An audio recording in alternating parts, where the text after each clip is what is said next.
1987 में 35 साल पहले शुरुआत हुई, राइट सर।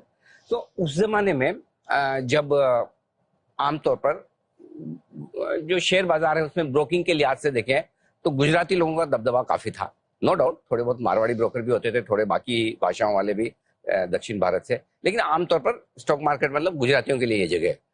उसमें एक प्रोफेशनल के तौर पर एज ए चार्टर्ड अकाउंटेंट जगह बनाना, ये मतलब किस तरह से हुआ? क्या मतलब क्या आपको वो जो अर्ली सक्सेस जो आपने मिली उसके क्या मंत्र थे? देखिए, जैसे आपने बताया कि डेफिनेटली गुजराती डोमिनेटेड मार्केट था। इनफैक्ट हमारी लैंग्वेज सर्कुलर भी गुजराती में आते थे। प्राइस ब्रॉडकास्टिंग होती थी एक रेडियो पे, उनका जो इंटरनल नेटवर्क है वो भी गुजराती में प्राइसेस आते थे। तो आई थिंक वहाँ पूरा बिजनेस फैमिली डोमिनेटेड बिजनेस था ब्रोकरेजेस में, प्रोफेसर्स बहुत कम थे। और उस टाइम आप देखेंगे कि वहाँ आप ब्रोकर जो बोलता था वही प्राइस होता था।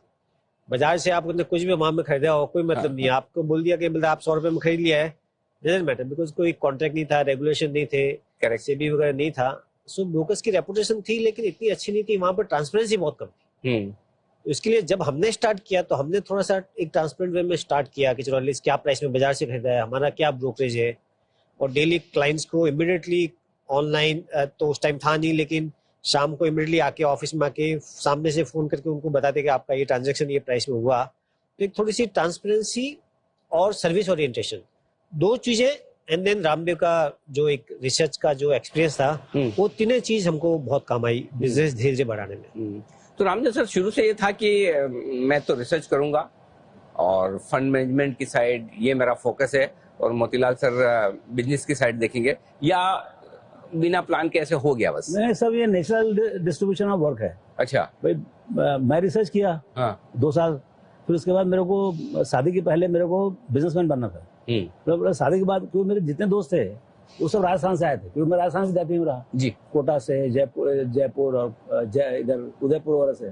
तो वो भाई सबके सब जो टेलको और कहीं कहीं जॉब ले लिए ना, तो फिर वो फंस गए सैलरी चक्कर में। उनको 2 लाख रुपए चाहिए अब। तो मैं बोला मेरे को चक्कर में पड़ने का नहीं है, मैं बिजनेस अब चालू करूंगा, उसके बाद शादी करूंगा। उस चक्कर में मैं एकदम ठान लिया था कि जिस दिन मतलब शादी के 1 आध साल पहले, 2 साल पहले, और जब तक मेरा सेटलमेंट नहीं हुआ, बराबर बिजनेस चालू नहीं हुआ, मैं शादी नहीं करूंगा। अच्छा, हाँ। So I was very determined, so I was looking for, ऐसा नहीं मुट्ठी भर के साथ में एक पॉसिबिलिटी था, there were 2-3 more possibilities which was in parallel, but कोई चार्टर्ड अकाउंटेंट नहीं आया। और यहाँ तो क्लाइंट आ गया, चार्टर्ड अकाउंटेंट आ गया। इसके भाई साहब ने एक बहुत छोटी सी 100 स्क्वायर फीट की ऑफिस खरीदी थी, वो मिल गया। एक टूटा टेलीफोन भी था वहां पर। तो मतलब सबको सब भाई, उस जमाने का सारा इंफ्रास्ट्रक्चर मिल गया। अब दूसरा क्या है, सपने लंबे थे कि पैसे कमाने हैं, बस पैसे कमाने हैं और स्टॉक मार्केट में कमाने हैं, बाकी कोई मतलब अच्छा बिना कैपिटल के स्टॉक मार्केट पैसे कैसे कमाओ? You have to be a broker.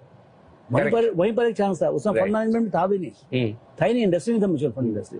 तो so then we started, and then फिर रिसर्च, ट्रेडिंग। उस समय मतलब ट्रेडिंग तो हम किए नहीं, कभी हमने एक बात किया, कभी स्पेकुलेशन नहीं किया, कभी इनकम टैक्स की चोरी नहीं की। ये 2 चीज एकदम डे 1 से हम दोनों का एग्रीमेंट था।